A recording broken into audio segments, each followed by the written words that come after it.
jumpa pemirsa, apa kabar? Semoga semuanya dalam keadaan sehat saat ini. Saat ini saya ada di studio ATV, kita akan berbincang-bincang santai pada pagi hari ini membahas segala sesuatu berkaitan dengan Kota Batu. Mulai dari sejarah Kota Batu, potensi yang ada di Kota Batu, pariwisatanya, bahkan kebudayaan dan kearifan lokal yang masih melekat pada masyarakat Kota Batu. Bicara tentang kearifan lokal, ini adalah salah satu tema dari profil pelajar Pancasila yang dicanangkan oleh pemerintah dalam proyek penguatan profil pelajar Pancasila. SMA 2 sendiri sebagai sekolah penggerak dalam 2 tahun ini sudah melaksanakan program proyek penguatan profil pelajar Pancasila. Dan pada proyek kali ini kita mengambil tema kearifan lokal dengan topik Muri Uri Budoyo, Kondang Misuwur, Punjur, Lir Dirgantoro.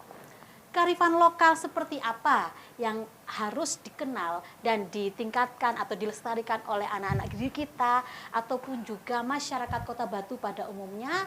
Hari ini selama 1 jam ke depan, saya Dianovi Alfianti akan memandu acara bincang santai ini. Tentunya tidak sendiri, saya bersama dengan 2 narasumber yang terpercaya, luar biasa. Bahkan mereka adalah saksi sejarah, saksi hidup pelaku dari berdirinya Kota Batu ini sendiri. Tidak perlu lama-lama, saya ingin memperkenalkan, saya sapa dulu kepada narasumber kita. Selamat pagi Bapak Haryono MC dan juga Bapak Slamet Henkus. Kita masih kembali lagi di acara obrolan santai, masih dengan 2 narasumber kita, Bapak Haryono dan Bapak Slamet Henkus. Nah, kalau tadi kita sudah bicara tentang bagaimana perjuangannya sampai berdirinya pemerintahan Kota Batu. Nah, sekarang Bapak, sampai hari ini kita lihat Kota Batu ini kan menarik bagi para wisatawan. Karena memang dari segi pariwisatanya, dari dulu Batu ini memang yang menonjol adalah pariwisatanya. Kalau saya lihat ya, seperti kalau zaman dulu ada yang paling kondang itu seperti Selekta, daerah Songoriti dan lain sebagainya. Bahkan dulu ada catatan sejarah, ada Presiden Republik Indonesia yang juga pernah berkunjung ke Kota Batu karena wisatanya, wisata alam di sana. Namun dengan berjalannya waktu Bapak, wisatawan yang datang ke sini lebih cenderung untuk pergi ke tempat-tempat wisata artifisial karena wisata-wisata alam mulai agak tersisihkan. Nah, ini bagaimana? Mungkin Bapak Slamet bisa menyampaikan bagaimana ya potensi-potensi di Kota Batu ini yang masih belum terbangkitkan gitu ya untuk bisa dikembangkan lagi, karena saya pikir potensi Kota Batu untuk alam luar biasa. Monggo Bapak Slamet. Oke, terima kasih. Jadi saya ingin melihat satu persoalan perspektif ini agak menajam pada sebuah pemikiran dari Sigwin ya. Sigwin itu pemikir dari Amerika, itu mengatakan begini, abad 21 manusia itu menempatkan dirinya sebagai selebriti. Jadi minta dilayani. Ini dulu yang saya pakai sebagai pintu masuk.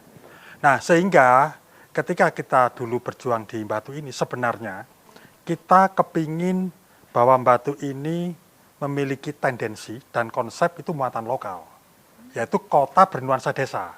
Kenapa? Secara historis, Batu ini sebetulnya memiliki satu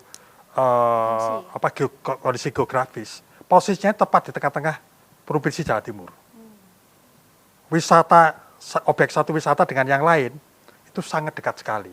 Sehingga kalau kita berpikir bahwa Batu, orang datang ke Batu itu, kenapa berbondong-bondong? Karena murah, tempatnya dekat. Nah, di dalam perkembangan ini, kenapa kita mengatakan bahwa Batu ini harus kota bernuansa desa, itu karena kita melihat satu landscape, kedua udara. Ketika picu Batu ini adalah berdasarkan masyarakat agraris. Awalnya begitu, tetapi ada tarik-menarik tentang masalah persoalan-persoalan regulasi atau kebijakan, sehingga apa yang diimpikan oleh banyak teman yang dimuncul di rekomendasi itu, tidak semuanya bisa tercapai. Tadi misi tidak tercapai. Artinya, sepertinya di sini seperti karangan tadi itu menjadi wisata dalam arti visual ya. Artinya apa? Pengertiannya adalah kenapa kami masih tetap bersikukuh sampai sekarang itu Batu bernuansa desa, itu karena terkait dengan masalah konsep makro atau blueprint Kota Batu ini. Ini yang belum sampai tercapai sampai hari ini. Padahal sudah berganti-ganti dewan, berganti-ganti pemerintah, tapi tidak menyentuh persoalan ini. Kenapa saya katakan? Di dalam satu teorinya Bourdieu, itu tentang persoalan-persoalan yang terkait dengan masalah produk massal itu. Ketika produk massal ini menjadi unggulan sebuah wilayah, pertanyaan saya, bagaimana kita membeli seperti halnya HP? Ya kan? Iya. Semakin banyak HP dan produknya sama, isinya sama, anunya sama, pasti tidak akan laku. Nah, sehingga muatan-muatan lokal di dalam hal ini itu menjadi persoalan yang different, perkecualian, pembeda. Sehingga kalau kita berbicara batu sebagai konteks kekasan, sebenarnya harus berangkat dari muatan lokal. Tetapi dengan pemikiran-pemikiran baru. Artinya pemikiran baru yang disebut namanya déjà vu. Apa yang pernah kita alami secara historis dan makna di masa lampau, kita kemas di dunia sekarang ini. Sehingga dunia sekarang ini dunia milenial. Nah, sehingga produk yang massal ini tidak bisa bertahan lama. Pertanyaan saya begini, ketika dunia-dunia yang bersifat massal tadi itu tumbang, kita tidak bisa melihat pemilik Jatim Park itu akan hidup 1000 tahun. Tetapi ketika mereka bangkrut katakan atau pilot, orang yang sudah menjadi masyarakat batu, sudah KTP sini, limpahan orang segitu banyak bagaimana? Susah kan? Oleh sebab itu, gerakan dari desa ini harus dikuati, muatan di desa ini, terkait dengan muatan lokal. Apa muatan lokal tadi itu? Harus hadirnya lembaga adat. Di lembaga adat itu untuk menggali sesuatu yang sifatnya different dan laten, yang sekarang ini belum ditemukan. Nah, di dalam persoalan-persoalan yang laten ini tadi, ini akan menjadi sumber dari proses penciptaan yang saya sebut déjà vu tadi. Itu yang menjadi menarik. Tetapi sampai hari ini, dengan hadirnya Undang-Undang PPKD, pokok-pokok pemikiran kebudayaan daerah, karena itu tidak ada sanksi, itu maka pemerintah ini sepertinya tidak merasa berkewajiban. Sehingga kayaknya lembaga-lembaga adat ini tumbuh, itu tidak secara sistemik, tapi secara parsial. Sendiri-sendiri. Ya, ini yang menjadi masalah-masalah kita sebetulnya di dalam konteks sebagai satu strategi kebudayaan. Kita tidak bisa memungkiri pariwisata itu adalah ruang, tetapi kontennya, isinya apa? Ketika konten atau isi tadi tidak menyentuh sebagai suatu bentuk identitas dan karakter, ini menjadi persoalan yang sangat kacau. Nanti bisa ruwet. Kenapa? Ketika nanti kita punya pengalaman Pastra Indah, ketika bangkrut, ketika pilot, ribuan orang turun ke jalan mencari makan di tempat itu sendiri. Ini pengalaman ini, untuk lihat-lihat demo itulah. Di pengalaman-pengalaman ini, akhirnya pemerintah harus mengeluarkan uang. Pada saat itu Mas Hera, sekitar hampir 2,5 miliar ya. Itu diberikan loh. Itu kalau tidak, Pak Imam Kabel itu orang hebat, wali kota pertama kita itu mungkin bisa jadi masalah urusan KPK atau BPK lah itu. Karena itu diberikan. Kalau tidak, Batu ini hancur. Karena demo terjadi hampir setiap hari. Orang kemana-mana. Inilah kota pariwisata yang terbuka. Ini juga menyisakan problem-problem yang sangat krusial. Makanya pengertian pariwisata ini hendaknya tidak dipahami sebagai satu bentuk etalase, tapi dipahami sebagai suatu strategi budaya. Itu yang saya ingin sampaikan.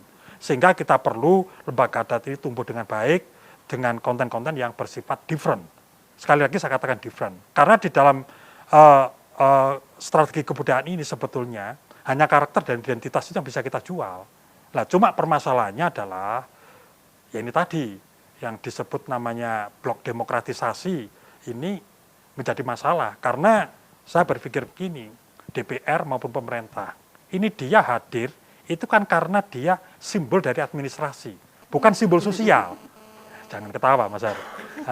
Simbol administrasi ini itu sudah sudah kehilangan makna di dalam era kontemporer ini. Tapi ketika dia menjadi simbol sosial, kita akan merasa bangga punya wali kota, punya DPR, punya apa. Itu benar nggak gitu?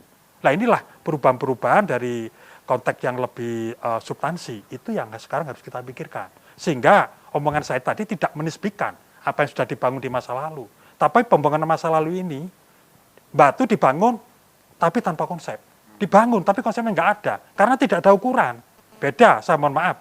Saya tidak memuja Orde Baru ya, ketika terjadi repelita itu, kita bisa mengukur tahun sekian kita dapat apa, tahun ini apa, bagaimana hal-hal yang sifatnya krusial itu bisa diatasi, bagaimana populasi bisa diatasi, bagaimana pergerakan masyarakat agar sesuai dengan konten makronya, ini tertata semua. Tapi hari ini kita kehilangan, mulai dari nasional sampai Kota Batu.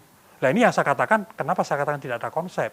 RBJMD itu bukan konsep, tapi itu wujud dari akan dilaksanakan kegiatan. Tapi yang menjadi konsep itu arah kebijakan umum. Di arah kebijakan umum ini menjadi hal yang sangat penting menurut saya, yaitu yang harus kita bicarakan dengan berbagai macam komponen, karena pemikiran ideal dari sebuah wilayah itu harus menempatkan antara branding wilayah, pemerintah, dan masyarakatnya harus satu. Tidak boleh dipisah. Kalau ini dipisah akan terjadi trouble. Itu. Begitu, terima kasih. Luar biasa, berarti artinya kita punya potensi bagus sekali. Sangat. Banyak tempat-tempat alam yang bisa dikembangkan, kebudayaan-budayaan di sekitar Kota Batu yang masih bisa dikembangkan. Namun yang terjadi adalah kurangnya koordinasi. Ya, pengertian alam itu begini, jangan sampai disalahpahami sebagai tempat. Tapi juga komunitas lingkungan ekokultural sama ekosistem. Nah, disinilah terbentuk paradigma atau cara berpikir masyarakat itu. Sehingga kalau kita berbicara tentang kebudayaan, itu tidak melulu hanya persoalan kesenian. Kan itu bagian kecil dari kebudayaan. Ini yang harus kita selalu kita sampaikan. Misalnya kayak sistem kemasyarakatan, sistem bahasa, terus setelah itu teknologi, terus nilai-nilai tradisi, itu bagian-bagian dari kebudayaan. Tapi yang paling utama adalah cara berpikir masyarakat. Ya, luar biasa sekali. Terima kasih Bapak Hendra tadi penjelasannya. Jadi yang perlu mungkin juga kesadaran masyarakat ya tentang bagaimana memajukan kebudayaan di daerah ini sendiri. Kita akan bicara lebih lanjut lagi tentang mungkin perubahan-perubahan di tatanan masyarakat setelah berdirinya pemerintahan kota wisata Kota Batu ini. Kita akan kembali setelah yang satu ini. Oke, kembali lagi dengan obrolan santai kita masih seputar tentang Kota Batu. Tadi kita sudah bicara tentang pariwisata. Nah, sekarang kita mau bergeser nih, kita bicara tentang tatanan masyarakat yang ada di Kota Batu. Pak Haryono, saya ingin tahu, kita kan jarang nih ya mendengar bahwa di Kota Batu terjadi kasus SARA. Artinya kerukunan yang ada di Kota Batu ini sepertinya benar-benar tertata dengan baik. Bagaimana menurut Pak Haryono sendiri selaku yang mengerti Kota Batu? Yang jelas orang Batu itu aslinya rukun. Tidak rukun karena ada pendatang yang ngaco. Itu sudah salah pendatangnya. Ini suara poja ini. Ini. Ngomong apa nih? Kemudian yang saya langsung ke fokus saja ya. Waktu itu kita menyatukan seni, yaitu mengadakan lomba sekabupaten Malang termasuk Batu. Jadi Batu, Kota Madya sama kabupaten kita belum Pemkot. Itu lomba kuda lumping. Pesertanya itu mulai sekabupaten Malang sampai Kota Malang juga Batu masih kota. Itu juaranya Tumpang. Berarti Tumpang punya potensi bagus untuk kuda lumping. Tapi Batu juga nomor 2. Nah, kuda lumpingnya macam itu persatuan pertama yang membangkitkan kita untuk bergerak. Dan di situ kita tunjukkan bahwa orang Batu itu sekalipun jadi juri itu kalah ya kalah, menang ya menang. Tadi nilai itu tidak ada pesanan, tidak ada pesanan. Siapa yang mesen kamu akan mengacu masyarakat Batu gitu. Jadi kita itu terus terang rukun dan tidak ada yang namanya rebutan pangkat derajat orang no. Siap. Yang penting mari kita bekerja bersama dan untuk menyatu agar Batu itu tetap utuh. Batu is Batu. Namun harus tetap menjadi bagian dari Kabupaten Malang, baik itu kebudayaan maupun yang lain. Ini Batu secara utuh. Jadi rukun anggawe toto tentrem kerto raharjo. Jangan dibolak-balik. Jangan raharjonya dulu. Kalau sekarang raharjonya dulu. Berarti rukun dulu. Iya, ditoto keamanannya. Setelah keamanan ditoto, maka akan tentrem, rakyat tentrem. Kalau sudah tentrem, baru toto kerto, kerja, raharjo, bahagia. Ya, untuk sementara ini karena waktu dan situasi pertemuan yang pertama dan harus ada kelanjutan. Oke. Kok dia kan masih 10%. Begitu. Oke, baik. Kalau itu dari Pak Haryono, mungkin Bapak Slamet mau menambahkan, Batu ini sering kali mengadakan kesenian, betul Bapak? Betul. Kira-kira bagaimana tanggapan Bapak tentang kesenian-kesenian yang ada di Kota Batu ini? Iya, saya pikir begini ya. Jadi Batu ini baik yang datang maupun apa itu kalau kita lihat secara jumlah penduduk itu kan orang-orang rata-rata kan Jawa. Iya. Ada memang yang bukan Jawa dalam pengertian etnis, tapi pemikiran-pemikiran Jawa. Itu masih sangat kuat di Batu sampai hari ini. Sehingga beberapa ruang-ruang agama besar itu ada di Batu. Misalkan seperti I3, terus Gereja Jago, terus lagi di Mojorejo itu ada Buddha, terus ada lagi yang sekolah Alkitab, Hindu, itu semuanya menjadi. Giri Arjuna itu kan juga fokus ya dari itu. Nah, saya memandang ada 3 faktor yang sebetulnya melatar belakangi pemikiran orang Jawa. Yang pertama itu adalah mulat sariro anggrosowani.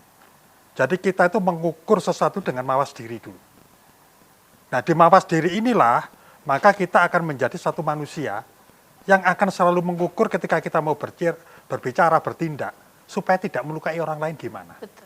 Sehingga bisa disebut masyarakat Jawa itu adalah masyarakat terbuka. Seperti halnya di Batu, terbuka semuanya. Yang kedua adalah Hakaryo Guno Mamayu Bawono. Itu lambang kita yang sekarang ada dipakai semua orang. Tadi bekerja untuk kebaikan dunia.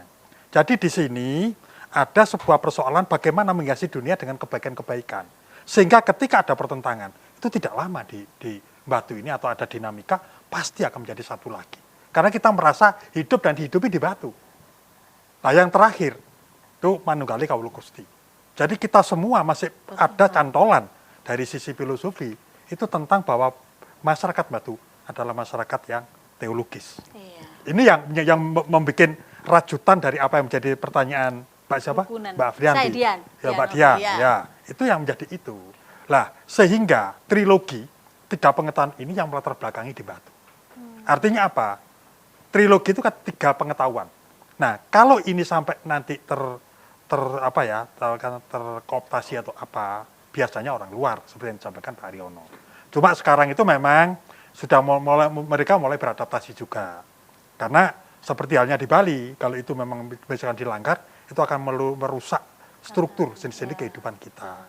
Lah di dalam konsep-konsep trilogi masyarakat Jawa itu yang paling utama adalah holistik. Satu dengan lain itu punya keterkaitan, menyatu, manunggal. Lah oleh sebab itu ini tidak bisa dipisahkan. Makanya di dalam hal seperti ini haruslah muncul yang disebut namanya superorganik. Jadi pewarisan tata nilai ini kepada generasi milenial. Oleh sebab itu tadi saya sarankan ada lembaga adat, iya kan? Ada diskusi semacam ini tidak berhenti sekali ini. Mungkin kita perlu menghadirkan anak-anak muda sehingga kita bisa membaca lebih kompleks. Karena persoalan Batu sebagai kota pariwisata, kita tidak bisa menolak perubahan. Tetapi apakah perubahan ini pada konteks diferensial atau tidak? Nah itu harus dilakukan komunikasi antar 3 lembaga tadi, lembaga masyarakat, lembaga branding wilayah, dan lembaga yang disebut pemerintahan. Ini nggak boleh dipisah.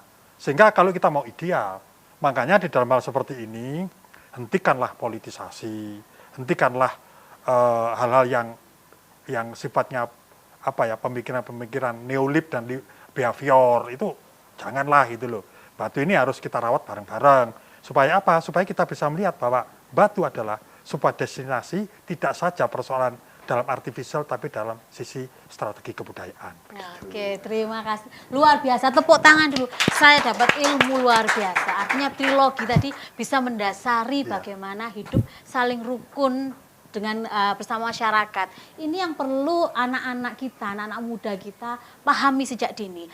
Sudah, jangan gontok-gontokan, rukun saja satu sama lain, saling menghargai. Kadang kan anak-anak muda sekarang ini mudah sekali terpancing untuk apa istilahnya membuli, tidak berpikir ya apa yang mau disampaikan. Kalau tadi kan harus dipikirkan dulu kira-kira apa yang saya sampaikan nanti akan melukai orang lain. Tadi, atau mulat tidak. sariro tadi itu. Nah, itu Iya. tadi salah satunya. Baru nanti Toto Tentrem Kertoraharjo. Akan tercapai. Akan tercapai. Ya. Itu tadi. Terima kasih Bapak, luar biasa. Saya sangat bangga sekali ada dua narasumber kita luar biasa, banyak memberi ilmu dan pengalaman. Namun sebelum kita tutup Pak, saya ingin ada closing statement dari Bapak berdua, pesan-pesan untuk anak-anak Audam khususnya yang akan menjalankan proyek penguatan profil pelajar Pancasila ini dan juga masyarakat Kota Batu pada umumnya. Monggo mungkin dari Pak Haryono dulu mau memberikan closing statement-nya, silakan.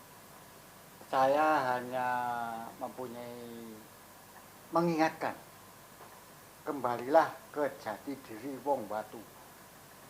Siji rukun, guyub, ora seneng ngrasani, ora seneng gunem uang, tapi introspeksi. Itu nanti akan membawa kemajuan. Untuk anak-anak milenial, tolong camkan rasa disiplin, menghargai waktu, dan tidak sombong. Bahwa di atas langit masih ada langit. Dirimu tidak sendiri, tapi bersama-sama. Sing rukun, ojo tukaran tok, ora pantes. Oke, luar biasa. Tepuk tangan. Saya ingin yang dari Pak Slamet, tambah ilmu, tambah pesan buat anak-anak kita. Monggo. Ya, tadi terima kasih ya. Jadi begini, saya melihat perubahan itu pasti akan terjadi. Dan itu adalah sunatullah.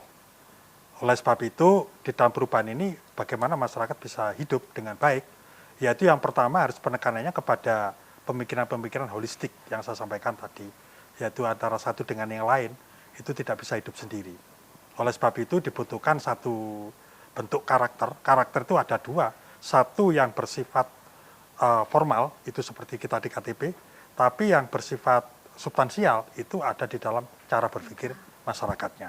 Di dalam cara berpikir inilah kita memberikan satu konteks di mana bahwa ada generalisasi, ada suatu makna, yaitu bagaimana membangun karakter dan identitas.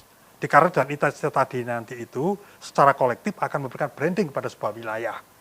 Ya, di mana bahwa wilayah tadi itu memberikan satu support kalau mau cari ilmu pengetahuan di Batu. Kalau mau lihat kesenian yang bermutu di Batu. Kalau mau lihat penelitian yang bagus dan beragam karena perbedaan tadi itu merupakan sebuah berkah di Batu. Jadi branding semacam ini nanti akan memberikan satu konteks dan itu semua ada di kaum milenial. Oleh sebab itu menurut saya harus mulai ada pertemuan antara milenial dengan orang-orang yang seperti kita expired ini, ya Mas Yada. Ini kan kita expired. Lah itu bagaimana ini kita merumuskan bersama-sama tentang masa depan. Itu kira-kira closing. Oke, terima kasih. Tepuk tangan sekali lagi. Saya senang sekali dengan semangat dari kedua bapak-bapak ini. Jangan sampai yang generasi muda kalah semangatnya dengan beliau-beliau ini. Terima kasih atas setiap pengalaman yang sudah dibagikan, bahkan pesan-pesan kepada anak muda. Semoga generasi mendatang kelak dapat menguri-uri budaya dan dapat melestarikan apa yang ada di Kota Batu. Hal-hal yang baik lebih ditingkatkan lagi oleh anak-anak ini sebagai penerus nanti di Kota Batu ini. Sebagai penutup, ada quotes yang diungkapkan oleh Marcus Garvey yang akan kami alihwahanakan menjadi sebuah pantun. Ke kebun menanam pohon pepaya, tanaman disiram agar tumbuh besar. Cakep. Seseorang yang tak memiliki pengetahuan sejarah lokal dan budaya, bagai pohon tanpa akar. Akhir kata, saya Dianovi Alfianti selaku presenter pada pagi hari ini dan seluruh rekan kerja mohon maaf undur diri. Terima kasih, kita jumpa lagi di pertemuan berikutnya.